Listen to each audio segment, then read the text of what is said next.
Hey virtual pilots, and welcome back to another live stream. This evening we are doing an IFR instrument flight rules flight from sunny or not so sunny Edinburgh. We're using real world weather today, and we've been using SimBrief as well. So I've got a properly mapped out route following proper standard instrument departures, also following sort of the latest navigation data from Navigraph, following the west coast down, following a proper standard terminal arrival into Bristol, following all of the holding points, etc. And then, depending on which way the wind is blowing at that moment in time, we'll be doing an ILS approach either for runway 27 or 009er. Now, my health warning for this evening's stream is I have had some stability problems with Microsoft Flight Simulator. It's been okay today-ish. I've only had 3 crash to desktops today. I believe that I've been having some stability problems following Sim Update 13. There's an argument to be made that it could be one of my add-ons. Certainly, Rex Weather Force was making things worse, so we have temporarily uninstalled that. Fingers crossed, folks, we won't be getting any crash to desktops this evening. Now, in the chat, I have popped a link down to my X page, formerly known as Twitter. We've got all of the IFR routes, details in there, including a map, including all of the waypoints, the SID and star that we're following as well. We're in the TBM850 this evening. I have been having phenomenal fun with this aircraft. I am profoundly impressed with it. She is genuinely a joy to fly. The depth of the systems is just absolutely fantastic, and she's not quite the complexity of, say, PMDG's 737 series, but she's got enough going on to keep you busy and entertained in flight. We're also going to be looking at some VR tools that I've discovered, including something called the All-in-One tablet, which is a standalone tablet. So for anyone who's been disappointed by the capability of the PMDG electronic flight bag, or what, I don't think they called it that, but the tablet that they've got in the 737, this thing has got all of the bells and whistles, including VATSIM integration, including Navigraph integration, including SimBrief integration, METARs, TAFs, you name it. This thing has just about got it. I'm genuinely very impressed, and I have also moved away from the TDS GTN 750 NXI to the PMS 50 750 non-NXI. Lots of letters in there. It's a third-party Garmin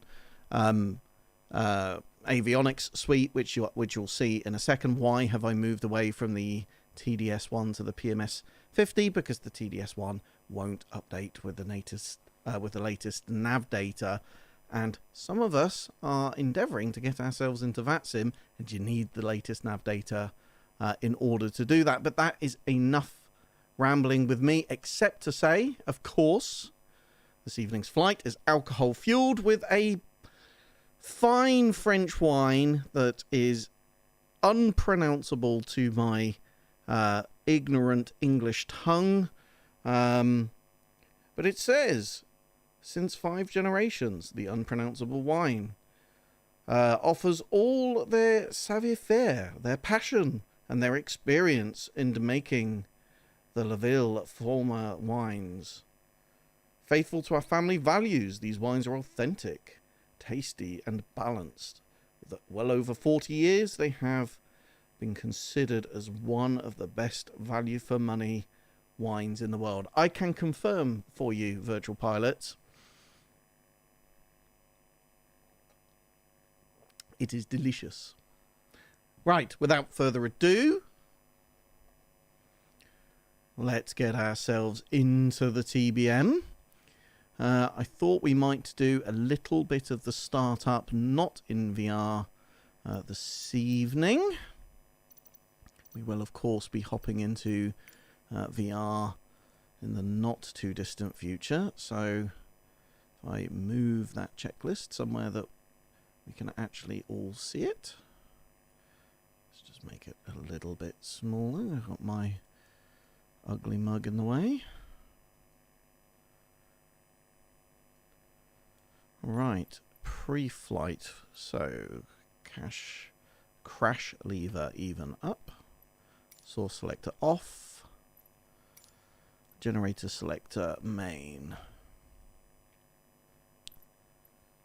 Starter off, confirmed. Ignition auto. Exterior lights are confirmed all off. Gyro instruments are all off. When we start the gyros up on this thing in a second, honestly, they are spectacular. Emergency lights. Tested. Let's just make that checklist a wee smidge bigger. That's a little bit painful to do. Right. Circuit breakers are confirmed all in. Not sure what's happened there. Circuit breakers, de-icing switches are all off. No. Bear with me, folks.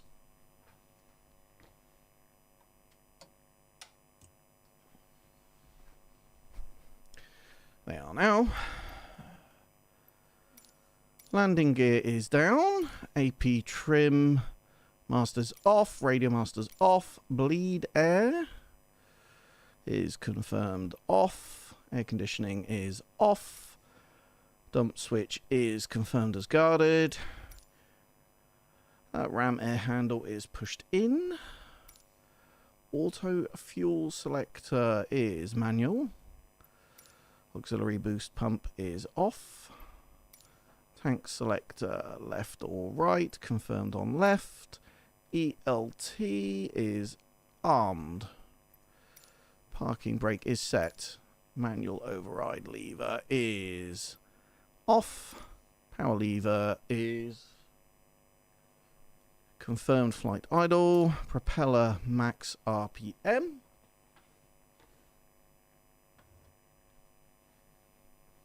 Sorry, folks.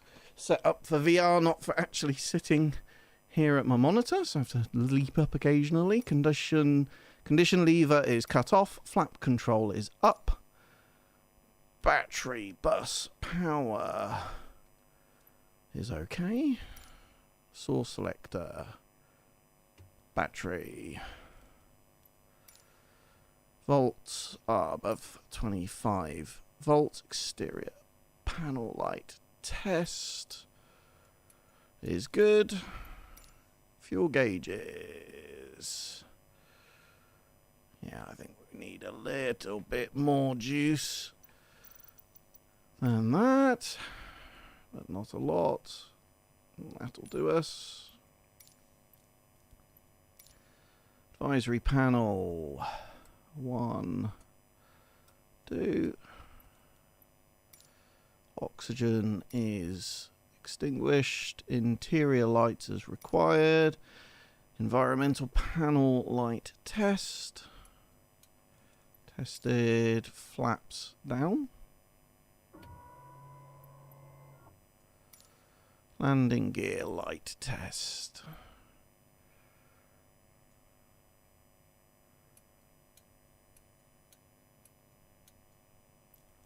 Done. We'll skip. In fact, I think I'm going to jump into VR because it's just becoming that little bit awkward to do. Quick top up of wine. For those that have just joined, flight plan is in the chat on my Twitter or X page. So go and check that out. I'm going to jump into VR. Cheers.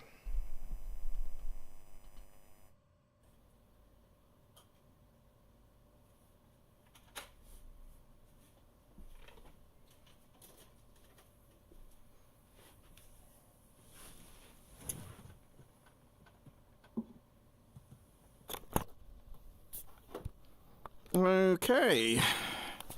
Should all still be with me.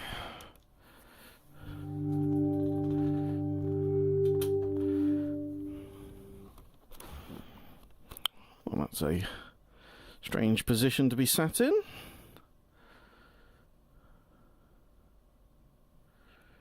Oh. Keyboard just connecting. Hopefully not a crash.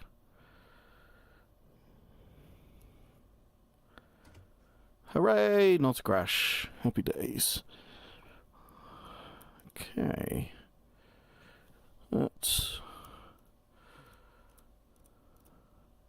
perfect. Right. Let's get... I don't know why connecting the keyboard and mouse makes it sort of stutter like that, but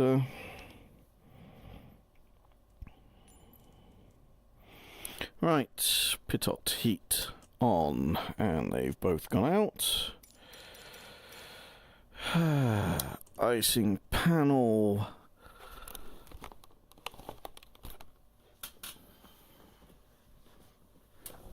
Ooh.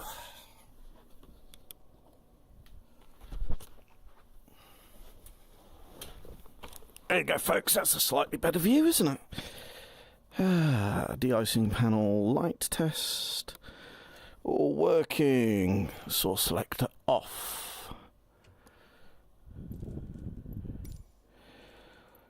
Okay, before starting, pre-flight inspection, chocks, engine compartment closed, cabin access door, pilot door is latched and pressurized.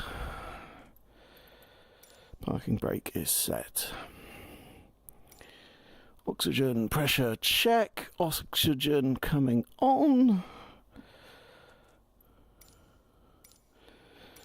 Passenger oxygen is off and microphone selection is normal.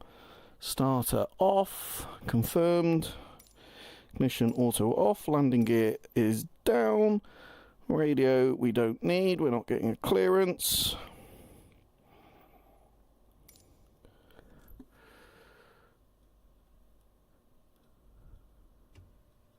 Horn test. Working. Fuel gauges, yes, we've checked all this. Fuel selector auto.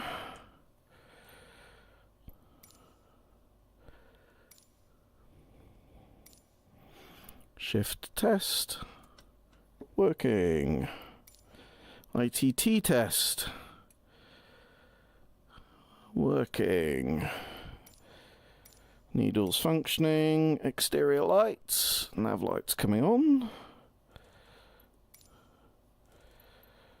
Beautiful. Right, manual override is off, power lever is flight idle. Max RPM, condition cutoff. Source selector is on battery. Right, let's push back.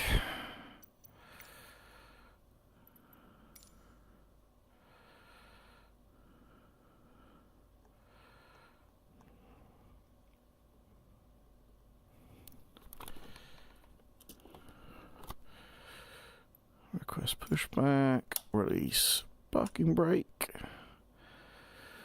Wait for our friend here.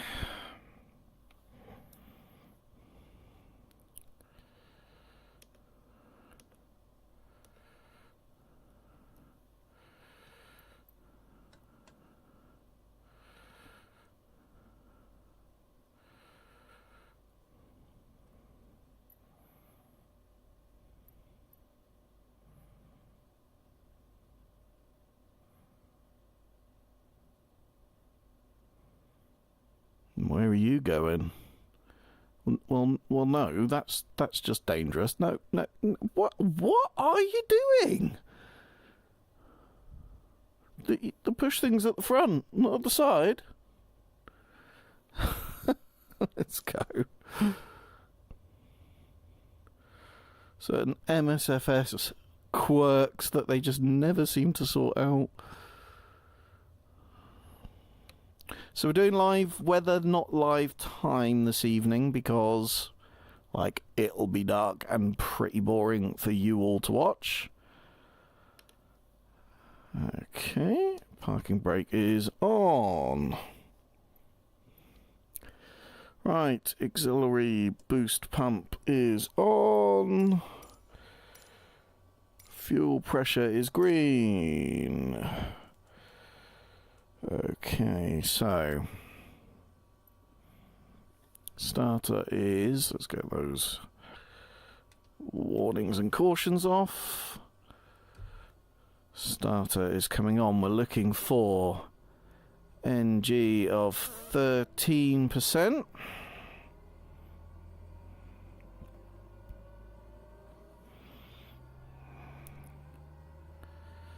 And we're going low idle. No more than 15 seconds. Up to 50% NG.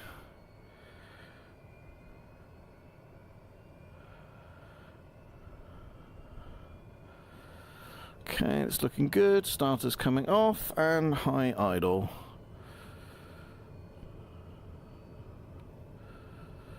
We've got a good start. Well below the thresholds.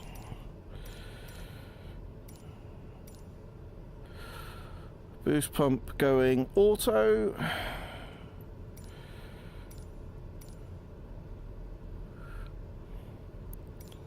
Voltmeter 28 volts and charging.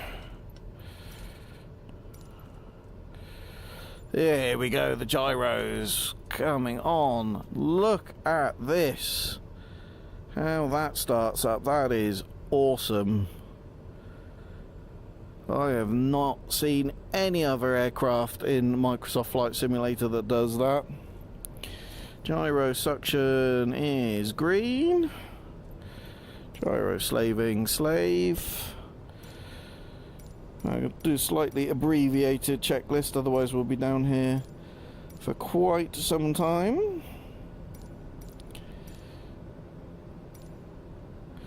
Flaps up. Bleed air is auto. Fan flow as required. Fan flow on. Air conditioning on. Cabin temperature is set.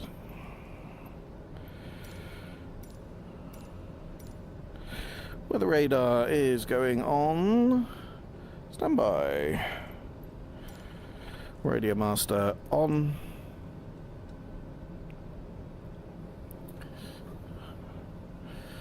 Sorry for the slight tracking issues, folks. As I look down here, it's dark. What I might do is just move that checklist up here, actually. Stop that stuttering about a little bit. EFIS master is coming on. AP trim on. EFIS source left confirmed. Electronic trim.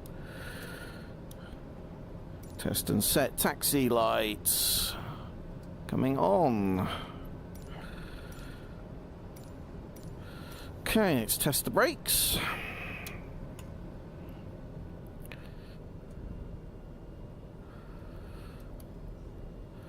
Working.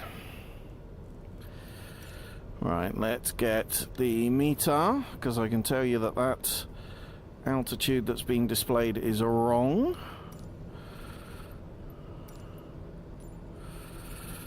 QNH 999.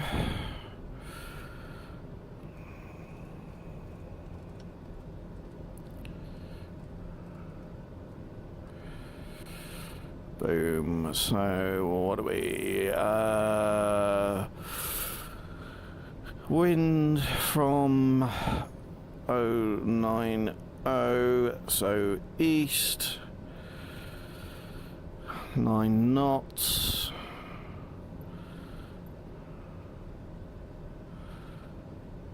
Beautiful. Right, get our flight plan loaded in. Going to take that straight from SimBrief.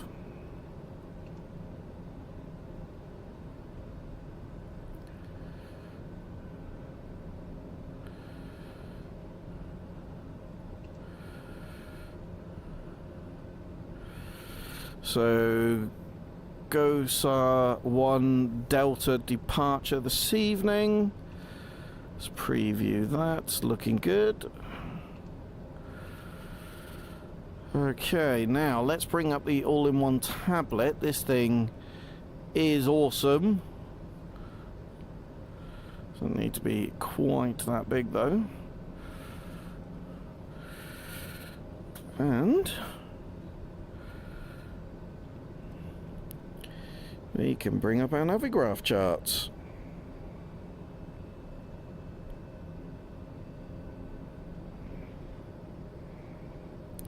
So, runway 6 in use. We are going to taxi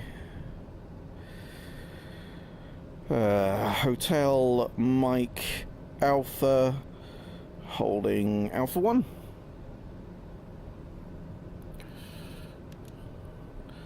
Flying in multiplayer this evening for anyone who wants to join me.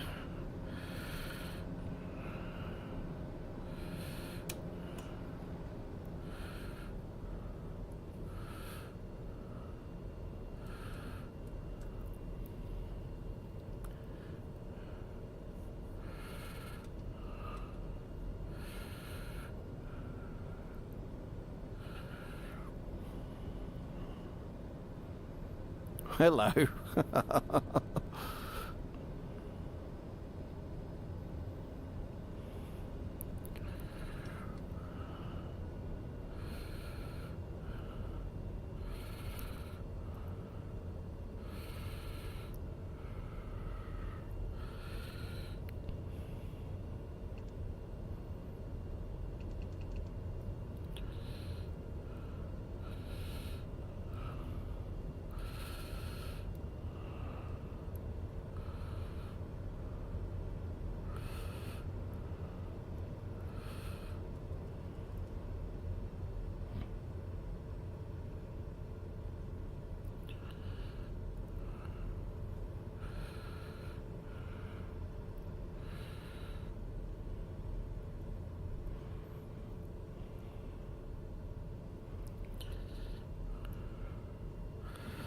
I'm going to get our altitude in of 6,000 because I know that's what that SID requires. Arm that, and we're going to climb 1,500 feet.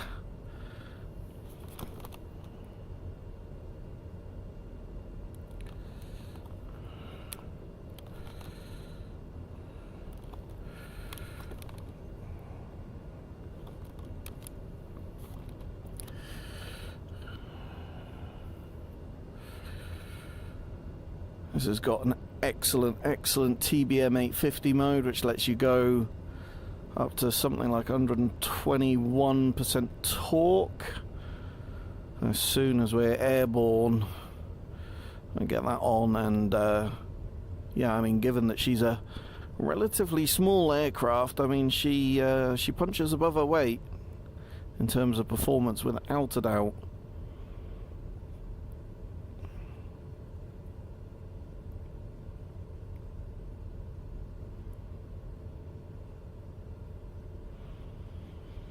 This beautiful Scottish weather that we've got here this evening. It's not a Scottish cloud unless it's a truly dark and black one. So as I say, on live weather, but not on live time. Otherwise, you're just going to all be staring at a not very interesting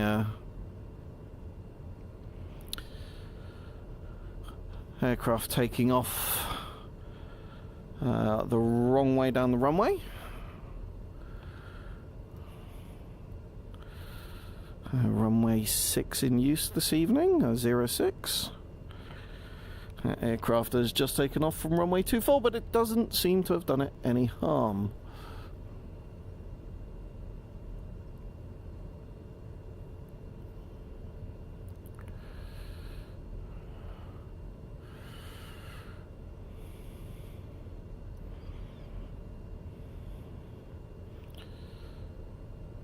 So this is holding point Mike 1, left on to Alpha and then down to holding point Alpha 1.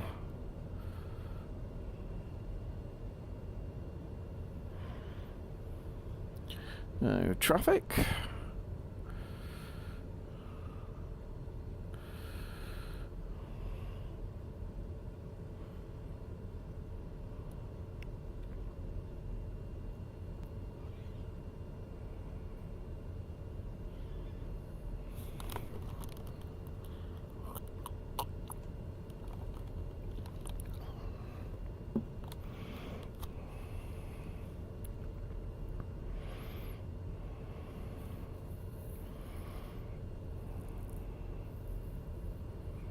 That is terrible centerline adherence.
Fuel tanks switching over there.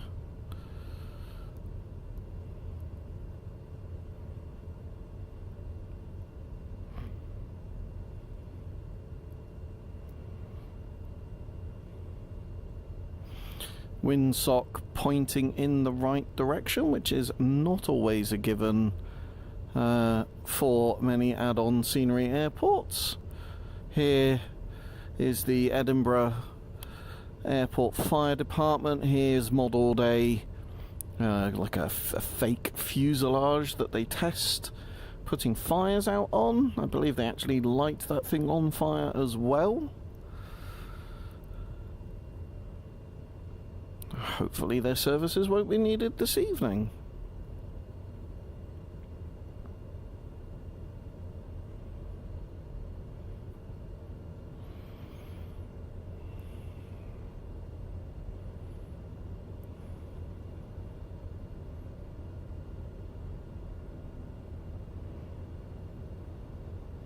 Alpha 9. Whew, quite the taxiway.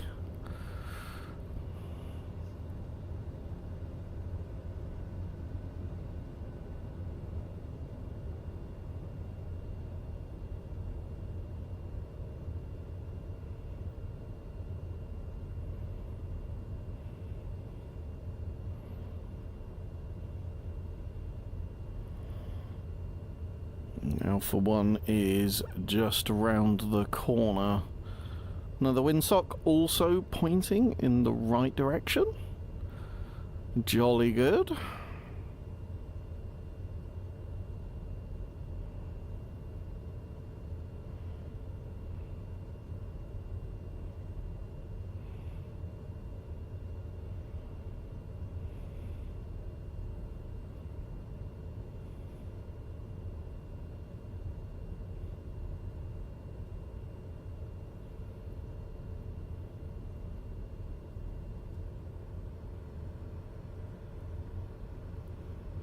So going flight idle, just coming round the corner in a nice controlled steady fashion.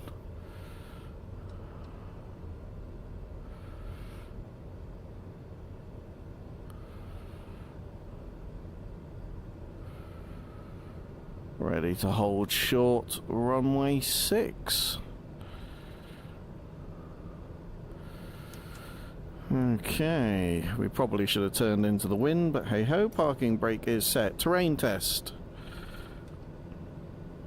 Sink rate. Don't sink. 500.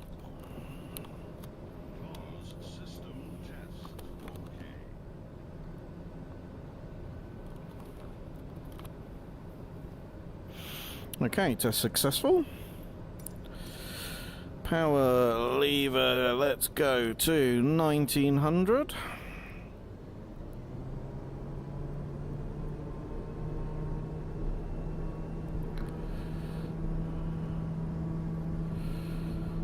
There's an aircraft landing in the correct direction.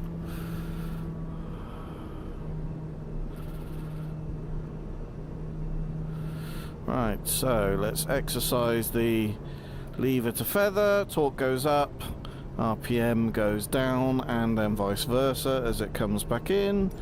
Governor test. Should drop to 1800.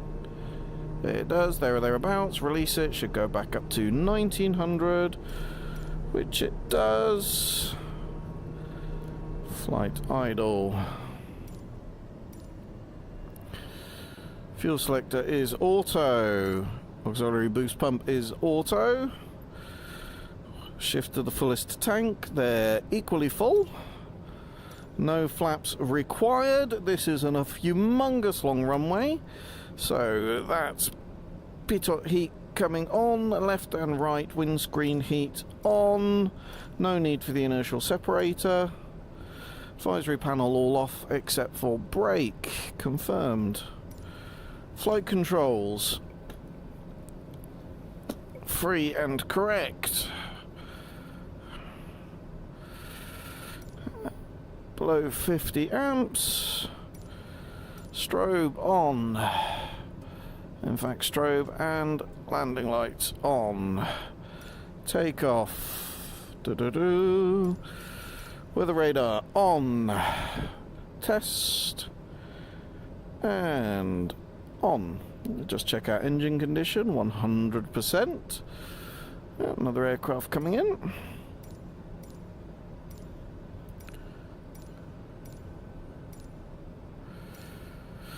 Right, we are ready to rock and roll. Let's make sure our flight plan is dialed in. It is. Let's bring up our SID. No incoming aircraft that I can see. Let's get this party started.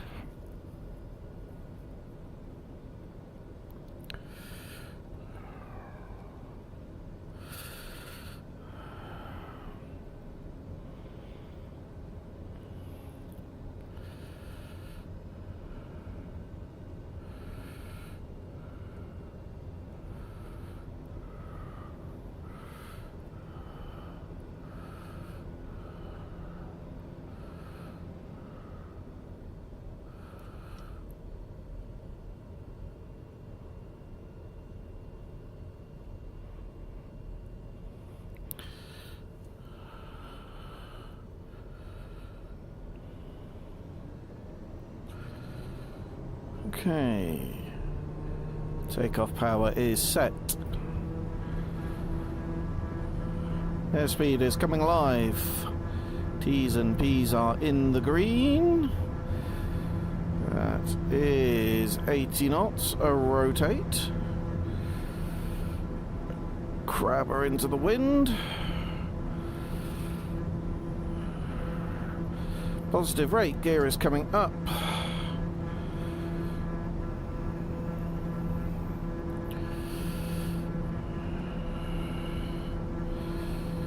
And autopilot on, your dampener is on.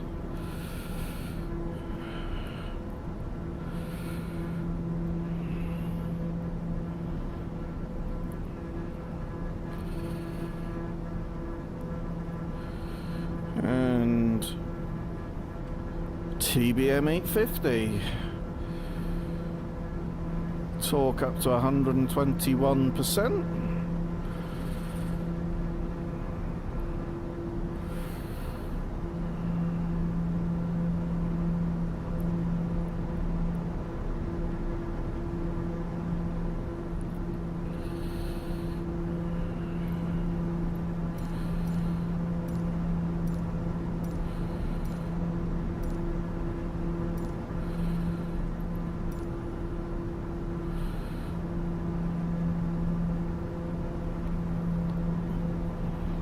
Boom, we're looking good. And I have to say the view out of Edinburgh is just incredible.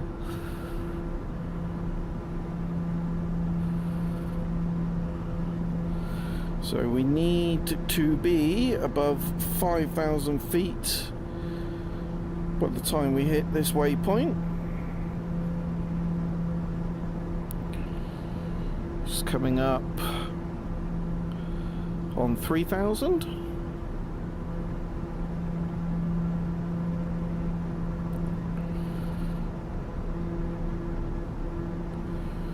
We are looking good. Quite sure how the PMS 50 does that particular route. It is not so good at doing curves. It sort of overcorrects and then it's going to swing itself back quite abruptly, which seems unnecessary. See the weather radar working here.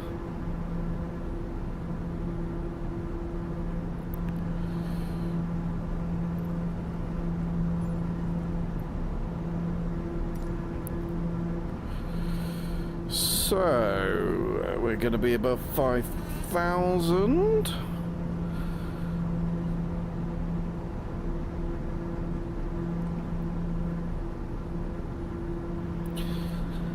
And it has to be said the TDS 750 NXI is better for that than the PMS 50, but for the reasons I've already explained, that is not going to cut it for that sim.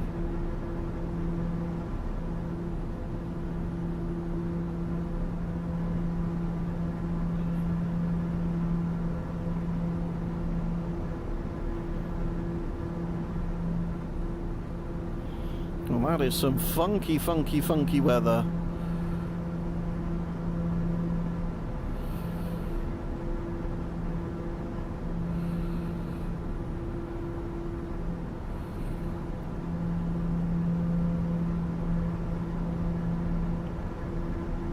Quite spectacular flying through that, actually.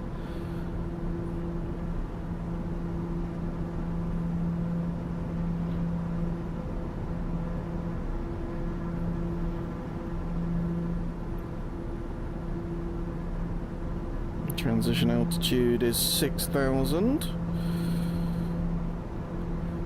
I get this this SID flown, and then we'll go back to 1013 hectopascals.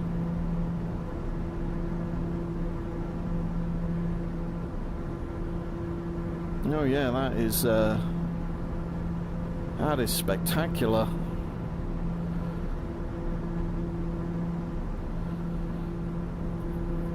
The beauty of using the real world weather is that you just end up with these sort of unexpectedly beautiful views. Very much IFR conditions this evening.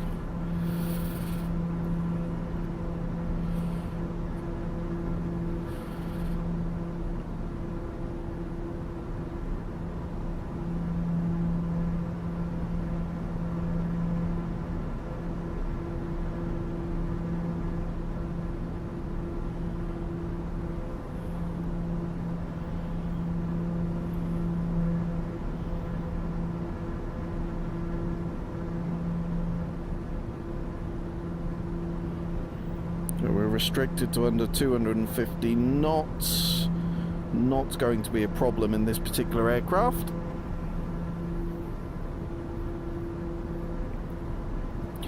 Cruising at flight level 230 this evening at 23,000 feet.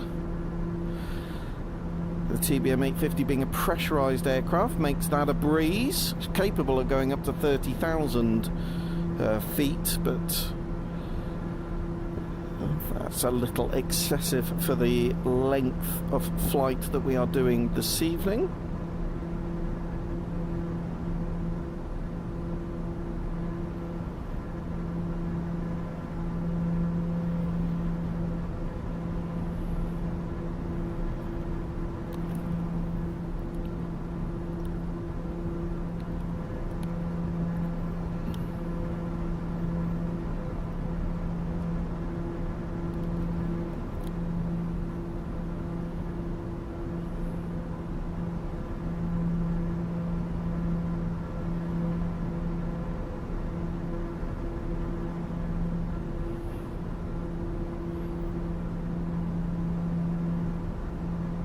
good to finish this departure and then get above this cloud cover.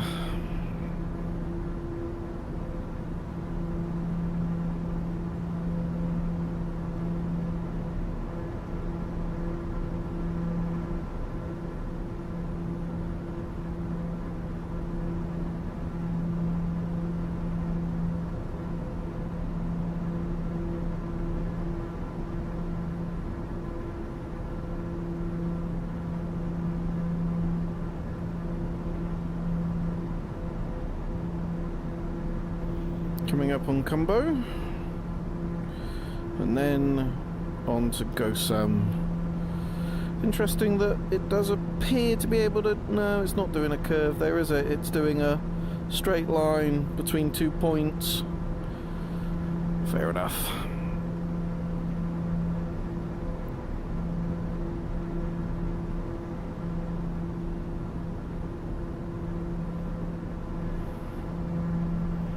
Oh, wow. That is something else.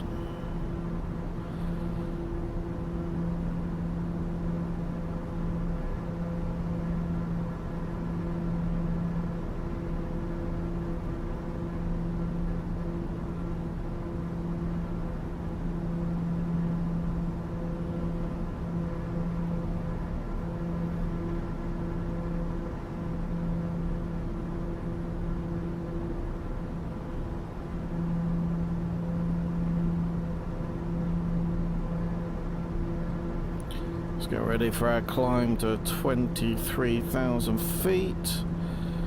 On that. Again. Ooh, steady there, cowboy.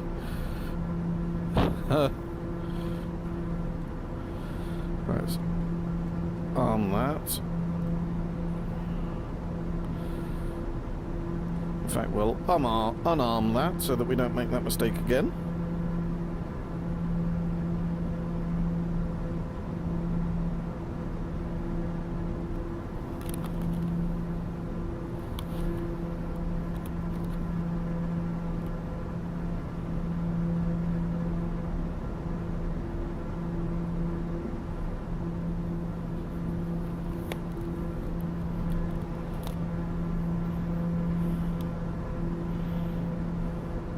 Get the outside air temperature in centigrade. We're here in Europe after all.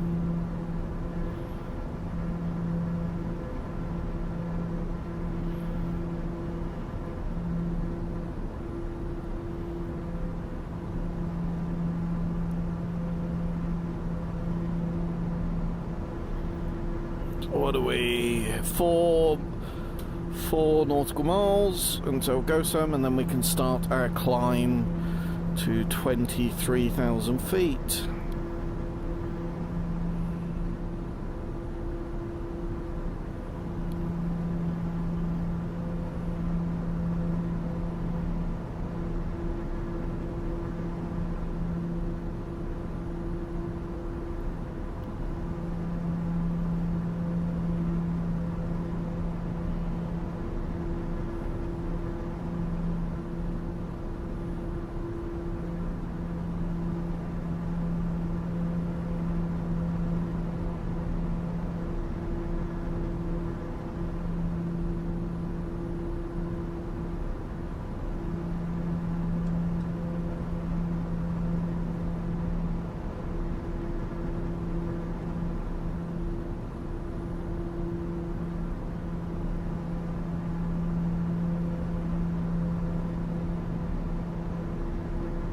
That's Gosam. So let's arm that and begin our climb. And cabin pressure up to 24,000 feet. Past our transition altitude, so we're going to go 1013 hectopascals, 2992 inches of mercury.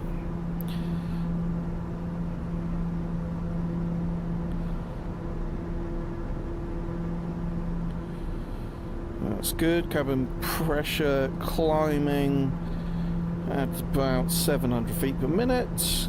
Cabin differential is looking good.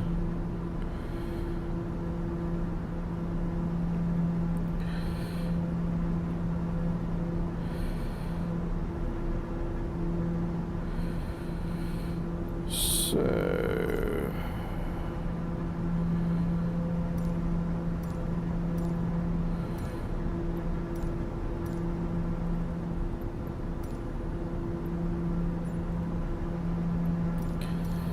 pulse lights coming off. Well, they were off anyway. And get those landing lights off.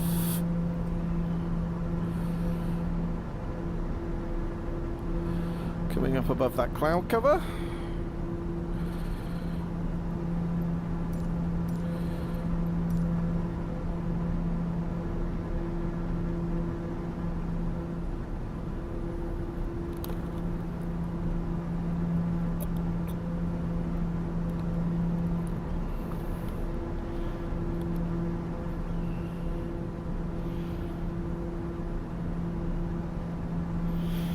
So, just wanted to spend a bit of time taking you through this all-in-one tablet. It really is fab. Much better than what PMDG have just put out. So, got a load of VATSIM stuff on here. I haven't got it running at the moment, but if you're a user of VATSIM radio, that is integrated in here. You've got all of your Navigraph stuff as we've been using. You've got a notepad, so you can take notes in VR. You've got a canvas if you prefer to draw, take notes on your canvas. You've got nav map, VFR map, VATSIM map. This METAR thing is a handy thing to have, so you can look up, I think it does the METARs and the TAF. So our destination is Bristol, which is EGGD. Searching, so it comes straight up. Got the time, auto, winds 220 at 6 knots. Winds variable from 190 to 260 degrees, visibility more than 10 miles, few clouds at 16,000 feet, temperature 10, dew point 8, QNH 1003. Yeah, 6 knots on the wind, which is not too bad. So my guess is they're using runway 27.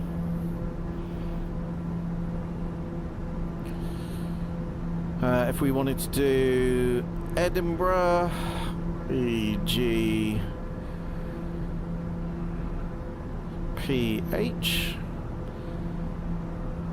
There we go, Edinburgh. Winds 0808 knots. Visibility more than 10 miles, broken 16,000 feet, temperature 6, and dew point 5, QNH 999. So that's nice. You don't have to type anything in. You've just got these arrows to rock backwards and forwards, which I quite like. The VATSIM stuff's all right. So you can go in here. You can see who's online. My one gripe with this system is the zooming in and out never quite works, because you've got a cursor on your 2D map and on your 3D map. So Edinburgh, where we just took off from, you can see okay, that was working fine earlier. That really wants to be argumentative, but that's kind of cool. Like, load of details there. There we go. That's better. So you've got your approach frequencies, etc. I should have put my VATSIM client on so that you could have seen the the VATSIM radio. Essentially, if you've seen VATSIM radio, which you can have in a separate window, exactly the same. And there's a load of other things, some pushback tools, a timer if you're interested. Things I use the most, VATSIM radio, when I'm in VATSIM. I use the Navigraph one a lot. I use the METAR one a lot. I use both the canvas and the notepad depending on what I'm jotting down. The descent calculator is nice, and that will take real-time information in from your aircraft. So you can see the altitude counting up there. You can put your target altitude in, set your speeds above and below 10,000, determine your descent altitude, and then essentially it will tell you at what distance away you need to start descending. So we will actually be using that this evening, but it just rather than having a bunch of random sort of windows open that sort of clutter everything up, it's nice to just have it in one place. Our JD checklists, I wonder if they've got the 850 on the JD checklist. So TBM, Pilatus, PC12, Coronado 1, Kodiak Series 2. Of course, won't be the only PC12 in the sim soon. TBM850 black square, nice. Oh, nice. Look, and that's got everything that you need there.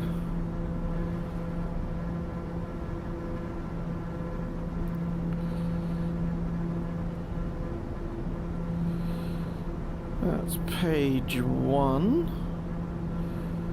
Specification limitations, nice. Yeah, that's, I've actually not used that one before, but not sure how to go on to the next page.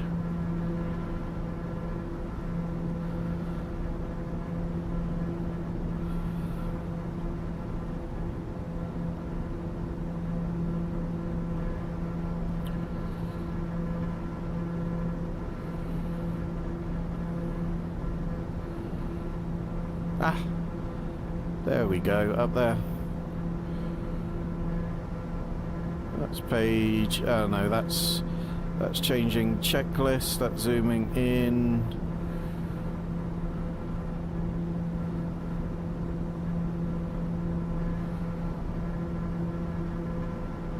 That's page 2, gotcha, okay.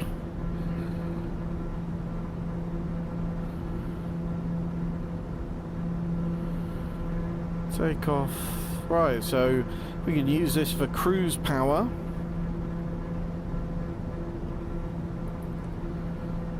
So we're going to do long range cruise. Let's go with the 25,000 feet. So saying 58% torque, long range cruise, recommended normal cruise, maximum power cruise, yes. 120% torque, yes, I'm sold. Let's stick with that. Right, where are we? 20, coming up 21,000. The cabin pressure is a little ahead of us. That is looking pretty spectacular.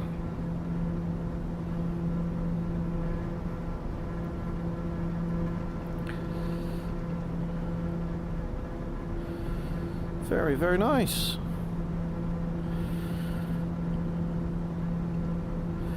Ground speed of 250 knots. Airspeed dropping down because, of course, gained quite a bit of altitude. So let's lower our rate of ascent. No need to be going up at that crazy speed.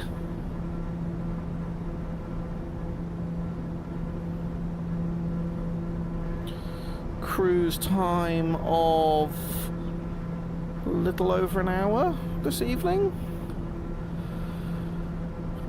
Already a chunk of time into that.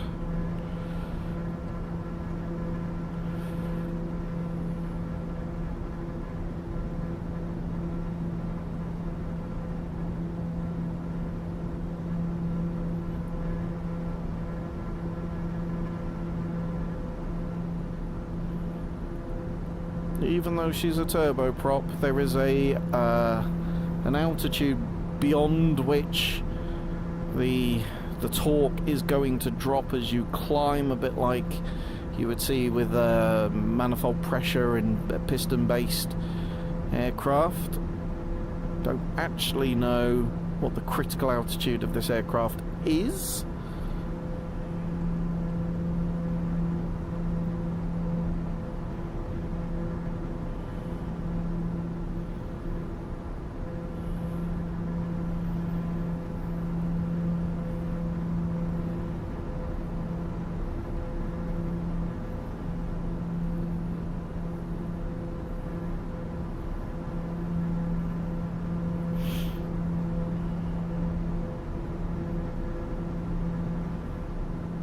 So we're at our cruising altitude at 23,000 feet.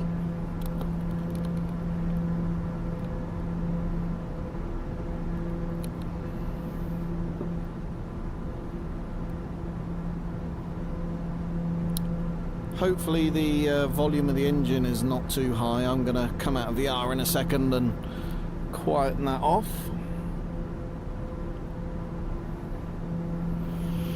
Before we do that, I'm just going to bring up the charts for Bristol, in particular our star. So we're on the Webby approach this evening, and we need to be at flight level 160, so that's 16,000 feet, and flight level 150, 15,000 feet by the Upcam point. So we can use our descent calculator. We go real time. I don't know why that thinks we're at 22,000 feet when we're quite clearly at, well, of course we may be 22,000 with the local QNH setting, so that's fine. We'll just subtract 1,000 feet off of our target altitude. So if we call that flight level 150, can't type into this, which is, I don't know, sort of helpful and unlikely to get repetitive strain injury from clicking the plus arrow.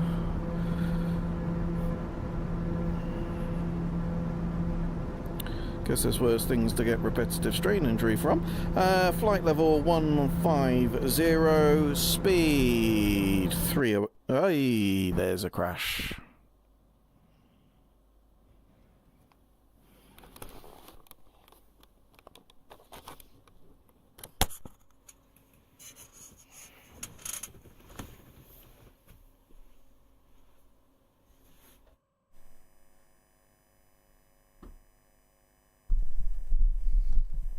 And that, folks, has been my entire experience of Microsoft Flight Simulator for the last week.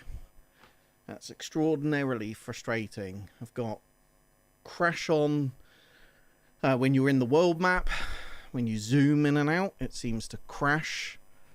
When I'm loading flight at about 80% of that loading, it seems to crash. I've had repeated crash to desktops mid-flight, and largely all since Sim Update 13 has come out. Yes, JB, it is a bummer indeed. There is no doubt about that. So I'm sorry about that, folks. I did, for those that were here at the beginning, no,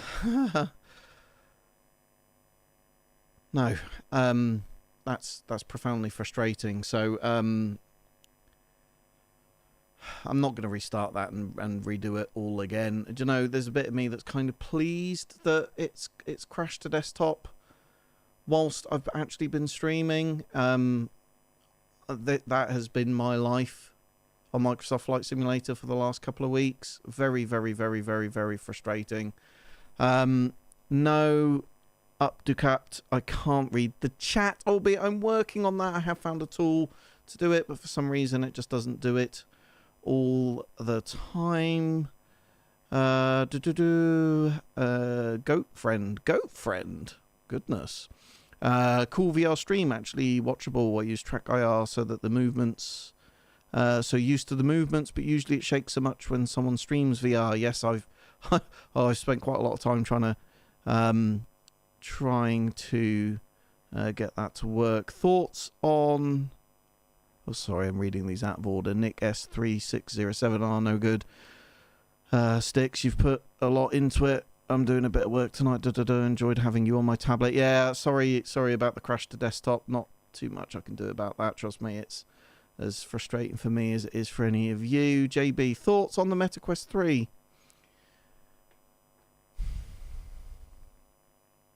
I think it's a good place to start, if I'm honest. So I've got Quest 2. Haven't bought the Quest 3. I'm considering it. I mean, you're going to get some compression artifacts just by the nature of the fact that you're either streaming it wirelessly or it's plugged in via a USB connection. Effectively, it's encoding the video and then decoding it on the headset. But I actually don't think that's a bad choice, particularly if you're getting started. It's got really nice lenses that the Quest Pro had, and I suspect it's an all-round pretty good headset. And of course, you've got the all the cameras and stuff. You can do some quite cool stuff with mixed realities. There's some apps that you can use. We can actually use your hands to kind of control things, which I can't do on the Reverb G2 or on the Varo Aero that I've got, but you can do it on the Quest 2, and I'm certain that you'll be able to do it on the Quest 3 as well. So yeah, it's quite expensive compared to the Quest 2 though. So I suppose that inflation has sort of played a part in that, but yeah, it's it's sorry, it's a very rambly answer. It's a very good place to start. Worth it. Well, folks, we've had our time cut short this evening, I'm afraid. So that's a bit disappointing, particularly given that I've largely been crash to desktop free for most of the day today. Well, that's the way the cookie crumbles, I suppose. I hope, as always, that you're very well wherever in the world you are. Stay safe in the skies. Stick around, folks. I gonna be doing more live streaming, even if it means a crash to desktop, right? Because I love the sim.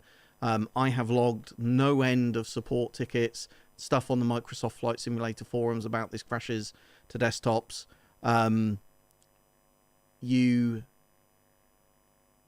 I'm not the only one, right? There's loads of people logging crash to desktop problems with this at the moment. So it is just the way it is. But the sim, I think, is worth the effort. Anyway, enough of me rambling on, folks. Have a very pleasant Sunday evening, and I will see you in the virtual skies very soon.